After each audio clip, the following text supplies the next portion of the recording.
தலைப்பு: சமணர்களுடன். அன்று மாலை அவ்விருவரும் சமணர்களைச் சென்றடைந்தனர். சமணர்களோடு சேர்ந்து அவர்களின் முறைப்படி வாழ்வதற்கான அவர்களின் கோரிக்கையும் ஏற்கப்பட்டது. சித்தார்த்தன் வழியில் சந்தித்த ஓர் ஏழை பிராமணனுக்கு தன் துணிகளை கொடுத்து விட்டான். வெறும் ஒரு அரையாடையையும் அழுக்கேறிய மேல் துண்டையும் மட்டும் அணிந்து கொண்டான். ஒரு நாளில் ஒருவேளை மட்டும் அவன் உணவு உட்கொண்டான். அதிலும் சமைத்த பதார்த்தங்கள் எதையும் அவன் தொடவில்லை. 15 நாட்கள், 28 நாட்கள் என்று அவன் விரதங்கள் நீண்டன. அவனின் கன்னங்களும் தொடைகளும் சதை வற்றி ஒட்டிப் போயின. விரிந்த அவனின் விழிகளில் தீவிரமான கனவுகள் மினுங்கின. அவனுடைய விரல் நகங்களும் தாடியும் வெட்டப்படாமல் அழகாக மெதுவாக வளர்ந்து கொண்டே இருந்தன. அழகான பெண்களை காணும்போது அவன் விழிகள் உணர்ச்சியே இன்றி உறைந்தன. நகரத்தின் சாலைகளில் பகட்டான வாழ்க்கை வாழும் மக்களை தாண்டிச் செல்லும் போதெல்லாம் அவனுக்குள் ஒரு வெறுப்பு மிகுந்தது.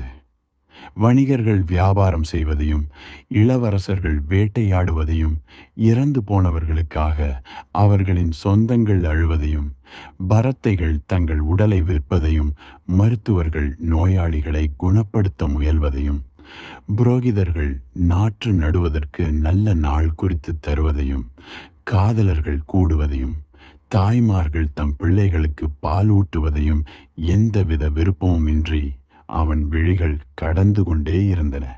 அவனின் பார்வையில் இந்த காட்சிகளில் எல்லாம் பொய்யான ஒரு மாயையின் நெடி படர்ந்திருந்தது. இவற்றில் எல்லாம் அழகாக மூடி மறைக்கப்பட்ட அழுகின பழங்களே. உலகம் கசந்தது.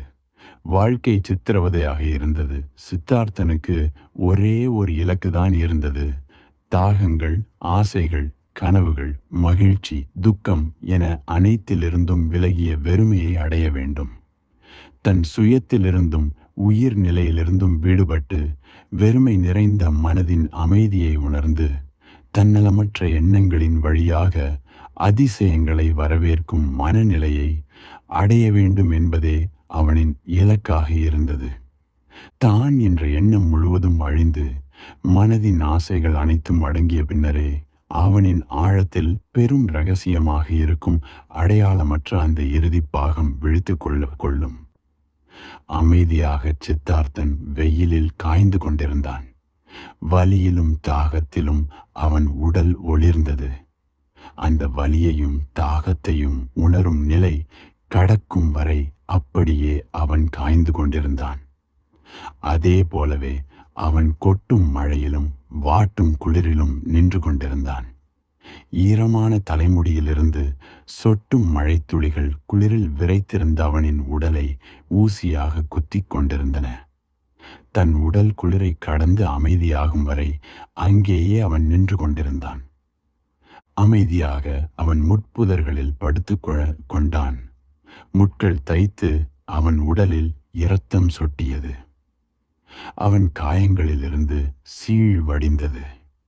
வடியும் இரத்தம் உறையும் வரை, வலியை உடல் மறக்கும் வரை, முட்கள் தோற்கும் வரை அவன் அசைவற்று உறுதியாக அங்கேயே படுத்திருந்தான். நிமிர்ந்தமர்ந்த தியான நிலையில் மூச்சு விடுவதை குறைத்து கொள்ள அவன் கற்றுக்கொண்டான். கொஞ்சம் கொஞ்சமாக மெருகேறி மிக குறைந்த மூச்சுகளில் உயிர் வாழப் பழகி மூச்சு விடுவதையே நிறுத்தி கொள்ளக்கூட கற்றுக்கொண்டான். மூச்சிலிருந்து தொடங்கி இதய துடிப்பை கொஞ்சம் கொஞ்சமாக குறைத்து மிகச் சன்னமான ஒரு துடிப்பு நிலைக்கு அவன் இதயத்தையும் பழக்கிவிட்டான். அந்த குழுவிலேயே மூத்த சமண குருவிடம் இருந்து தொரவையும் தியானத்தையும் சமண முறைகளின்படி கற்றுக்கொண்டான். மூங்கில் காடுகளின் மேலே ஒரு கொக்கு பறந்தது. சித்தார்த்தன் அந்த கொக்கை தன் ஆன்மாவில் ஏற்றுக்கொண்டு அதனோடே காடுகளையும் மலைகளையும் பறந்து கடந்து கொக்காக வாழ்ந்து மீன் பிடித்து தின்று கொக்கின் பசி உணர்ந்து கொக்கின் மொழி பேசி இறுதியாக கொக்கின் மரணத்தை மரித்தான். மணல் மேட்டில் ஒரு குள்ளநரி செத்து கிடந்தது. சித்தார்த்தனின் ஆன்மா அந்த நரியின் உடலுக்குள் புகுந்து பிணமாக கிடந்து நாரி அழுகி கழுதை புலிகளால் தின்னப்பட்டு வல்லூறுகளால் தோலுரிக்கப்பட்டு வெறும் மண்டையோடாகி மக்கி மண்ணோடு மண்ணாகி காற்றோடு கலந்தது. மரித்து மக்கி மண்ணோடு மண்ணாகி வாழ்க்கை சக்கரத்தின் போதையை சுவைத்துவிட்டு அவனின் ஆன்மா மீண்டும் அவனிடமே வந்து தஞ்சம் புகுந்தது. அடுத்த வேட்டைக்கு தயாராக காத்திருக்கும் வேட்டைக்காரன் போல அது இந்த சக்கரத்தில் இருந்து விடுபட்டு தப்பித்து வேதனைகளற்ற நிரந்தரத்தை அடைய காத்திருந்தது. சித்தார்த்தன் தன் புலன்களை அடக்கினான், நினைவுகளை அடக்கினான். தன் சுயத்திலிருந்து வெளியேறி ஆயிரக்கணக்கான ரூபங்களை எடுத்தான். விலங்காகி, பறவையாகி, கல்லாகி, மரமாகி, நீராகி மாறி மாறி சென்றாலும் முடிவில் அவன் ஆன்மா மீண்டும் மீண்டும் அவனிடமே வந்து கொண்டிருந்தது. தாகத்தை தணித்து கொண்டு புதிய தாகத்தோடு அது ஒரு சக்கரமாக சுற்றி கொண்டே இருந்தது. சித்தார்த்தன் சமணர்களிடமிருந்து நிறைய கற்றுக்கொண்டான். தன் சுயத்தை கரைத்து வெளியேற பல வழிகளை கற்றுக்கொண்டான். தானே முன்வந்து வேதனைகளை ஏற்றுக்கொண்டு வலி, பசி, தாகம், சோர்வு என எல்லாவற்றையும் வென்று துறவில் மூழ்கினான். தியானத்தில் தன்னை தொலைத்து நினைவுகளற்ற நிலையை அடைந்தான். இப்படி பல வழிகளை கற்றறிந்து தன்னிலிருந்து வெளியேறி மணிக்கணக்காக, நாள் கணக்காக அவனின் ஆன்மா சுயமற்ற பெருவெளியில் உலாவியது. ஆனால் எத்தனை வழிகளில் வெளியேறினாலும் ஏதோ ஓர் இறுதி புள்ளியில் அவனின் ஆன்மா அவனை வந்தடைந்து கொண்டே இருந்தது. பல ஆயிரம் முறைகள் தன்னிலிருந்து வெளியேறி ஒரு விலங்காகவோ, கல்லாகவோ, மரமாகவோ சுதந்திரமாக சுற்றி திரிந்து கொண்டிருந்தாலும் உறுதியாக அவனின் ஆன்மா அவனை வந்தடைந்து கொண்டே இருந்தது. எத்தனை முறை தொலைந்தாலும் அவன் மீண்டும் மீண்டும் சித்தார்த்தனாக தானாகிக் கொண்டிருந்தான். இந்த சக்கரத்தில் இருந்து முழுவதும் வெளியேறும் வித்தை அவனுக்கு பிடிபடவில்லை. அந்த வழிதான் அவனை உறுத்தி கொண்டிருந்தது. அவனருகிலேயே அவனின் நிழலாக கோவிந்தன் அவன் நடந்த பாதையிலேயே நடந்து அவன் செய்யும் முயற்சிகளையே செய்து கொண்டிருந்தான். அத்தியாவசியமான உரையாடல்களை தாண்டி அவர்களுக்குள் எந்த பேச்சுவார்த்தையும் இல்லை. எப்போதாவது அவர்கள் இருவரும் தங்களுக்கும் தங்கள் குருமார்களுக்கும் உணவு வேண்டி ஏதாவது ஒரு கிராமத்திற்கு பிச்சை பாத்திரம் ஏந்திச் செல்வதுண்டு. என்ன நினைக்கிறாய் கோவிந்தா? அப்படி ஒரு நாள் சென்றபோது சித்தார்த்தன் கேட்டான், நாம் தேர்ந்தெடுத்த பாதையில் முன்னேறி கொண்டிருக்கிறோமா? இதுவரை எதையாவது சாதித்திருக்கிறோமா? கோவிந்தன் சொன்னான், நாம் கற்றுக்கொண்டிருக்கிறோம், இனியும் கற்றுக்கொள்வோம். நீ ஒரு மாபெரும் சமணனாவாய் நண்பா. மூத்த குருக்களே, நீ கற்றுக்கொள்ளும் வேகத்தை கண்டு வியப்படுகிறார்கள். அனைத்து பயிற்சிகளிலும் நீ தேறி வருகிறாய். ஒரு நாள் நீ புனித நிலையை அடைவாய் சித்தார்த்தா. சித்தார்த்தன், என் மனம் அப்படி நினைக்கவில்லை கோவிந்தா. இது நாள் வரை சமணர்களுடன் இருந்து கற்றுக்கொண்டவற்றை எல்லாம் நான் இதைவிட எளிய வழிகளில் இன்னும் வேகமாகவே கற்றுக்கொண்டிருப்பேன். அதோ அந்த கிராமத்தின் பரத்தையர் வீதிகளில் கள்ளுண்டு சூதாடி கொண்டிருப்பவர்களின் மத்தியில் கூட நான் இவற்றை கற்றுக்கொண்டிருப்பேன் என்று சொன்னான். கோவிந்தன், எனக்கு புரியவில்லை சித்தார்த்தா. இந்த பாவ மனிதர்களிடமிருந்து நீ எப்படி தியானத்தையும் மூச்சை அடக்குவதையும் பசியையும் வலியையும் வெல்வதையும் கற்றுக்கொண்டிருக்க முடியும் என்றான். தியானம் என்பது என்ன? உடலை விட்டு நீங்குவது என்ன? விரதம் எது? மூச்சை அடக்குவது எதற்கு? தன் சுயத்தை விட்டு தப்பித்து கொஞ்ச நேரம் உணர்வுகளின்றி வலியை மறந்து இந்த அனர்த்தங்களில் இருந்து விலகியிருப்பதுதானே. அதோ அங்கே கடையில் கள்ளுண்டு மயங்கி கிடக்கும் வண்டியோட்டியும் உணர்வுகளற்ற இதே நிலையைத்தானே அடைந்திருக்கிறான். அவன் தன் சுயத்தை உணர்வதில்லை. அவனுக்கு இப்போது எந்த வலியும் தெரியாது. அவன் உணர்வுகளே இல்லாத நிலையில்தான் இருக்கிறான்.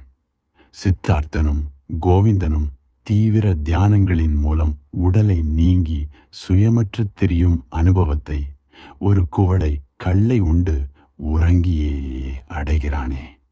இது அப்படித்தான் கோவிந்தா. நீ இப்படியெல்லாம் பேசினாலும் சித்தார்த்தன் வெறும் வண்டியோட்டி இல்லை என்பதும் நீ அறிவாய் நண்பா. ஒரு குடிகாரன் தன் நிலை மறக்கிறான் என்பதும் தற்காலிகமான ஒரு விடுதலையை பெறுகிறான் என்பதும் உண்மைதான் என்றாலும் அவன் தன் போதை தெளிந்து எழுகையில் எதுவும் மாறியிருக்கப் போவதும் இல்லை. அவன் அனைத்தும் அறிந்த ஞானியாகப் போவதும் இல்லை. அவனுடைய போதை அவனை எந்த முன்னேற்றத்துக்கும் இட்டுச் செல்லப் போவதில்லை என்றான் கோவிந்தன். சித்தார்த்தன் புன்னகைத்தவாறே பதிலளித்தான்.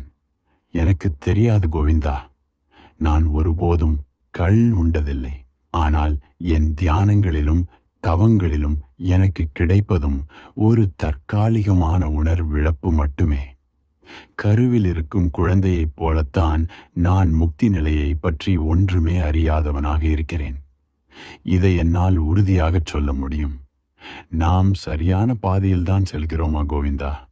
நாம் பரம்பொருளை நெருங்குகிறோமா? முக்தி நிலைக்கு அருகில் செல்கிறோமா? அல்லது இந்த வட்டத்தில் இருந்து விடுபட்டதாக எண்ணிக்கொண்டு அதனுள்ளேயே சுற்றி கொண்டிருக்கிறோமா என்றான். கோவிந்தனோ, நாம் நிறைய கற்றுக்கொண்டிருக்கிறோம் சித்தார்த்தா, இன்னும் கற்றுக்கொள்வோம். நாம் வட்டத்துக்குள் சுற்றவில்லை. இது ஒரு சுழலும் படிக்கட்டு. நாம் படிப்படியாக மேலே ஏறிக்கொண்டுதான் இருக்கிறோம் என்றான். சித்தார்த்தன் வினவினான், நம் மூத்த சமண குருவுக்கு எத்தனை வயதிருக்கும் என்று நினைக்கிறாய்? 60 வயதிருக்கலாம் என்றான் கோவிந்தன். 60 ஆண்டுகள் வாழ்ந்தும் அவரால் இன்னும் நிர்வாண நிலையை அடைய இயலவில்லை. அவருக்கு வயது 70 80 நமக்கும் வயதாகும். இதே போலவே நம் கடமைகளை செய்து கொண்டு விரதங்களை அனுஷ்டித்து தவம் மேற்கொண்டு இருப்போம்.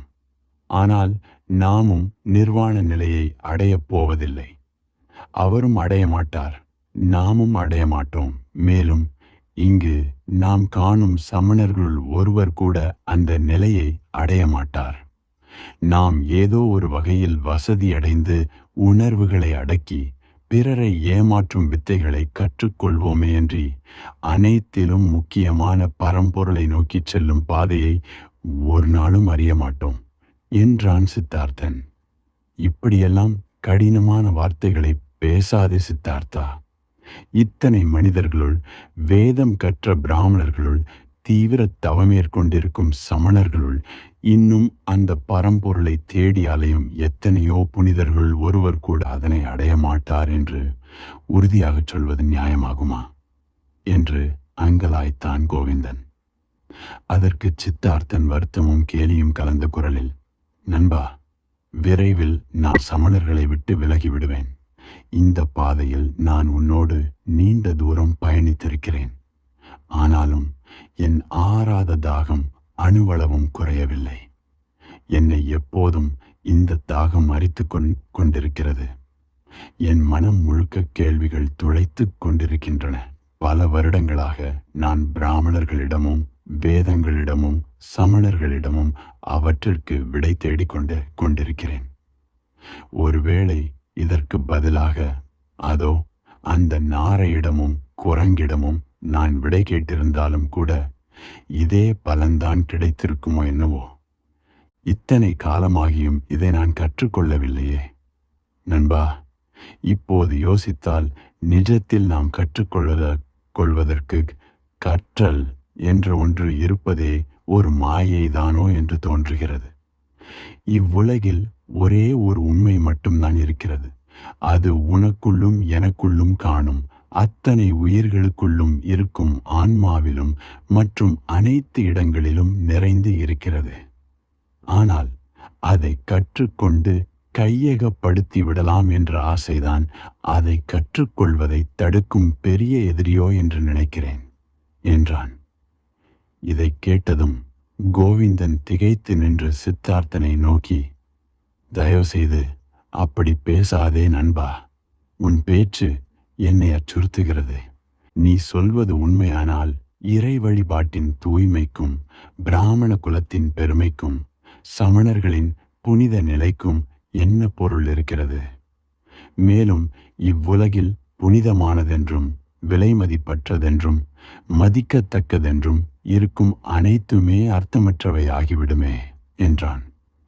இதை சொல்லிவிட்டு உபநிடதங்களிலிருந்து ஒரு வரியை அவன் தனக்குள் சொல்லிக்கொண்டான்.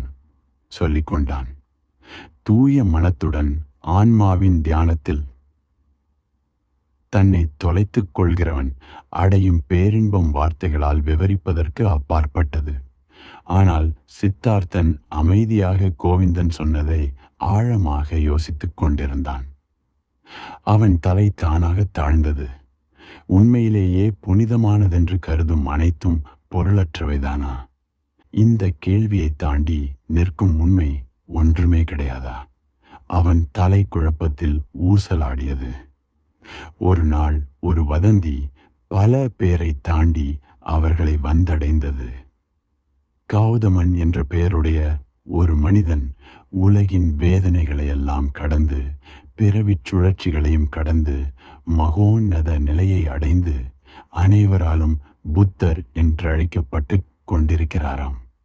தன் சீடர்களுடன் அவர் எந்த உடைமைகளுமின்றி, வீடின்றி, மனைவியின்றி, பொன் வண்ணத்திலான ஒரு மேலாடையை மட்டும் உடுத்திக்கு கொண்டிருக்கிறாராம். பிராமணர்களும் இளவரசர்களும் அவர் முன் மண்டியிட்டு அவரின் சீடர்களாக மாறிக்கொண்டிருக்கிறார்களாம். இந்த செய்தி காற்றோடு காற்றாக கலந்து ஒவ்வொரு ஊராக பரவிக்கொண்டிருந்தது. நகரங்களில் பிராமணர்களும் காடுகளில் சமணர்களும் அவரை பற்றியே பேசிக்கொண்டிருந்தனர்.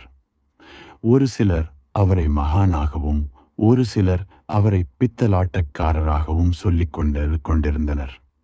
நாடெங்கும் கொள்ளை நோய் பரவிக்கொண்டிருப்பதாகவும், யாரோ ஒரு மகான் தன் சொல்லாலும் மூச்சாலுமே அந்த நோயால் பாதிக்கப்பட்டவர்களை குணப்படுத்துவதாகவும் செய்தி பரவியது. பலர் அதை நம்பினர், பலர் அதை சந்தேகித்தனர். ஆனால் அனைவருமே அதை பற்றி தான் பேசினர். மேலும் பலர் அந்த செய்தி பயணிக்கும் பாதையிலேயே பயணித்து சாக்கிய குலத்தில் பிறந்த அந்த புனித மகானை ஒரு முறையாவது தரிசித்து விடலாம் என்று கிளம்பி விட்டிருந்தனர். புத்தர் என்றழைக்கப்பட்ட கௌதமர் பரம்பொருளை உணர்ந்தவராகவும், தன் முற்பிறவிகளை அறிந்தவராகவும், நிர்வாண நிலையை அடைந்து வாழ்வின் துன்பச் சக்கரத்திலிருந்து வீடுபட்டவராகவும், உலகியல் இன்பங்களின் பிடியிலிருந்து முற்றும் வெளியேறியவராகவும் பேசப்பட்டார். அவர் கடவுளரோடு பேசுவதாகவும், பிசாசுகளை விரட்டுவதாகவும், நினைத்தும் பார்த்திராத பல அதிசயங்களை நிகழ்த்துவதாகவும் தகவல் பரவியது. அவரை நம்பாதவர்கள் அவர் துறவை பற்றியோ வேதங்களை பற்றியோ ஒன்றும் அறியாமல் மக்களை ஏமாற்றி அவர்களின் காணிக்கைகளை வாங்கி கொண்டு வசதியாக பிழைக்கிறார் என்று அவரை இகழ்ந்தனர். புத்தரை பற்றிய வதந்தி பிரமிக்கத்தக்கதாக இருந்தது. அதில் ஒரு மர்மமான கவர்ச்சி இருந்தது. கவலை சூழ்ந்த இந்த உலகில் கருணை ததும்பும் உன்னதமான போதனைகளின் மூலம் மக்களை கரையேற்றவல்ல ஒரு மகான் உதித்திருக்கிறார் என்பது பிரமிக்கத்தக்கதுதானே. நாடெங்கும் அவரை பற்றிய செய்தி பரவ மக்களின் மனதில் ஒரு நம்பிக்கை உதித்தது. அந்த சாக்கிய முனியை பற்றிய செய்தி கொண்டு வருபவர் எவராக இருந்தாலும் அவருக்கு ராஜமரியாதை கிடைத்தது. சொட்டு சொட்டாக அந்த செய்திகள் வனங்களுக்குள்ளும் நுழைந்து சமணர்களையும் சித்தார்த்தனையும் கோவிந்தனையும் வந்தடைந்தது. ஒரு புறம் நம்பிக்கையூட்டுவதாகவும் மறுபுறம் சந்தேகத்துக்குரியதாகவும் இருந்தன அந்த செய்திகள். மூத்த சமண குருவுக்கு இந்த வதந்தியின் மேல் அபிமானம் இல்லாததால் அங்கே ஒருவரும் இதை பற்றி பேசவே இல்லை. இந்த கௌதமரும் துறவு பூண்டு இதற்கு முன் வனாந்தரங்களில் அலைந்தவர்தான் என்றும், திடீரென்று இயல்பு உலகிற்கும் அதன் வசதிகளுக்கும் திரும்பி விட்டார் என்றும் கேள்விப்பட்டதால் சமண குருவுக்கு அந்த மகானை பிடிக்கவில்லை. ஒரு நாள் கோவிந்தன் சித்தார்த்தனிடம், கேள் நண்பா, நான் இன்று கிராமத்திற்கு சென்றிருந்தேன். அங்கே ஒரு பிராமணனின் வீட்டில் மகத நாட்டில் இருந்து வந்திருக்கும் ஒரு பிராமணனை கண்டேன். அவன் தன் கண்களால் புத்தரை கண்டு அவரின் போதனைகளை நேரில் கேட்டிருக்கிறானாம். அதை கேட்ட போதிலிருந்தே நீயும் நானும் சேர்ந்து அந்த புனிதமான ஆன்மாவை சந்தித்து அவரின் போதனைகளில் நம் கேள்விகளுக்கு விடை தேடும் நாள் எப்போதென்று என் நெஞ்சம் துடிக்கிறது. என்ன நினைக்கிறாய்? நாம் அவரை தேடிப் போவோமா என்றான். அட, கோவிந்தன் எப்போதுமே சமணர்களின் முறைப்படி வாழ்ந்து முதுமையடைந்து ஒரு சமண துறவியாகவே விரும்புவதாக அல்லவா நான் நினைத்திருந்தேன். ஆனால் உனக்குள் இப்படி ஓர் ஆசை இருப்பதை நான் அறியாது போனேனே. ஆக இப்பொழுது உனக்கு ஒரு புதிய பாதையில் கிளம்பி அந்த புத்தரின் போதனைகளை கேட்க வேண்டும், அப்படித்தானே என்றான் சித்தார்த்தன்.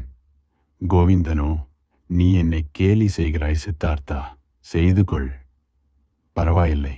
ஆனால் அவரை கண்டு அவரின் போதனைகளை கேட்க வேண்டும் என்ற ஆவல் உனக்கும் வரவில்லையா? சமணர்களின் பாதையிலிருந்து விரைவில் விலகி விடுவேன் என்று நீயேதானே என்னிடம் சொன்னாய் என்றான். தனக்கே உரித்தான கேலியும் விரக்தியும் கலந்த குரலில் சித்தார்த்தன், சரியாய்ச் சொன்னாய் கோவிந்தா, சரியாக நினைவில் வைத்திருக்கிறாய். ஆனால் நான் பேசியதை முழுவதும் நினைவில் வைத்திருந்தாயானால் அன்றே நான் எவரிடமும் கற்றுக்கொள்ளும் ஆர்வம் எனக்கு குறைந்து போனது என்று விரக்தியில் சொன்னதும் உனக்கு நினைவிருக்கும். எனக்கு நம்பிக்கை இல்லை. இருந்தாலும் உனக்காக அவரின் போதனைகளை கேட்க நான் வருகிறேன். ஆனால் அவரின் போதனைகளின் சாராம்சத்தை நாம் ஏற்கனவே அறிந்து கொண்டிருக்கிறோம் என்றான். மகிழ்ச்சி நண்பா. ஆனால் அவரை பார்க்காமலேயே எப்படி அவரின் போதனைகளை நாம் கற்றறிந்து விட்டோம் என்று நீ உறுதியாக நம்புகிறாய் என்றான் கோவிந்தன். பார்க்கலாம் கோவிந்தா. இப்போதைக்கு அந்த புத்தர் நம்மை சமணர்களின் பாதையில் இருந்து விலகி தன்னிடம் வருமாறு அழைக்கிறார். மேலும் அவரிடமிருந்து நாம் எதையாவது கற்றுக்கொள்ள முடியுமா என்று பொறுத்திருந்து பார்ப்போம் என்றான் சித்தார்த்தன். அன்றே மூத்த சமண குருவிடம் தாங்கள் அவர்களை விட்டு விலக முடிவெடுத்திருப்பதாக சொன்னான் சித்தார்த்தன். ஒரு சீடன் குருவுக்கு செலுத்த வேண்டிய சகல மரியாதைகளுடனும் நிதானமாகத்தான் சித்தார்த்தன் பேசினான். ஆனால் அவர்களின் முடிவை கேட்டதும் குரு கோபத்தில் தன்னை மறந்து தகாத வார்த்தைகளை பேசிவிட்டார். கோவிந்தன் இதை எதிர்பார்க்கவில்லை. அவன் மிகவும் சங்கடப்பட்டான். ஆனால் சித்தார்த்தன் மெதுவாக கோவிந்தனின் காதில் முணுமுணுத்தான். இதோ இப்பொழுது நம் குருவுக்கு நான் அவரிடமிருந்து கற்றுக்கொண்டது என்னவென்று காட்டுகிறேன் பார் நண்பா. தான் என்ன சொன்னாலும் செய்கிற பொம்மை போல அவன் குருவை ஆட்கொண்டான். குருவின் கண்கள் ஒளி இழந்தன. அவருக்கு வார்த்தை வரவில்லை. கைகள் தளர்ந்து அவர் சித்தார்த்தனுக்கு கட்டுப்பட்டார். சித்தார்த்தன் நினைப்பதை சமணகுரு செய்யும் நிலைக்கு வந்தார். அவர் பலமுறை அவனை வணங்கி அவர்களை ஆசீர்வதித்து அவர்களின் பயணம் சிறக்கவும் உடைந்த குரலில் ஒரு வாழ்த்தை முணுமுணுத்தார். அவரின் வாழ்த்துக்களை ஏற்றுக்கொண்டு அவர்கள் இருவரும் குருவிற்கு வணக்கங்களை தெரிவித்துக் கொண்டு அங்கிருந்து புறப்பட்டனர். போகும் வழியில் கோவிந்தன், சித்தார்த்தா, நான் நினைத்ததை விடவும் நீ அந்த சமணர்களிடமிருந்து அதிகமாகவே கற்றுக்கொண்டிருக்கிறாய். ஒரு மூத்த சமண குருவை உன் கட்டுப்பாட்டுக்குள் கொண்டு வருவது மிகவும் கடினமான சாதனை. இன்னும் சில காலம் அங்கே இருந்திருந்தால் நீ தண்ணீரில் நடக்கும் வித்தையை கூட கற்றுக்கு கொண்டிருப்பாய் என்றான். எனக்கு தண்ணீரில் எல்லாம் நடக்க வேண்டாம் கோவிந்தா, சித்தார்த்தன் ஆழமாகச் சொன்னான். அந்த சித்து விளையாட்டுகளை எல்லாம் அந்த சமணர்களே செய்து கொள்ளட்டும்.